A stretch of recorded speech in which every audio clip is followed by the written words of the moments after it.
Hi guys, এই দেখো মাংস, মুরগির মাংস, লেগ পিস আর মুরগির ঠ্যাং, আলু, লাল লাল ঝাল ঝাল। গ্রেভিটা কেমন হয়েছে বলো? খুব সুন্দর, আমার তো এখনই জিভে জল চলে আসছে। আর এদিকে হচ্ছে মাংস ভুনা, আলু দিয়ে ছোট ছোট করে আলু কেটে মাংস ভুনা হচ্ছে। ডিম কষা হবে, ডিমটা সিদ্ধ করে কেটে নেওয়া হয়েছে, ডিম কষা হবে।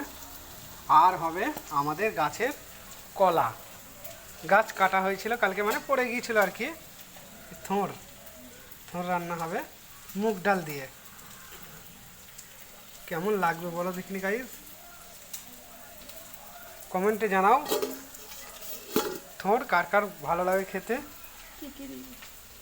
কি দিয়ে খেতে ভালো লাগে? আমি তো খাবো মুগ ডাল দিয়ে। তোমাদের কি কি দিয়ে খেতে ভালো লাগে?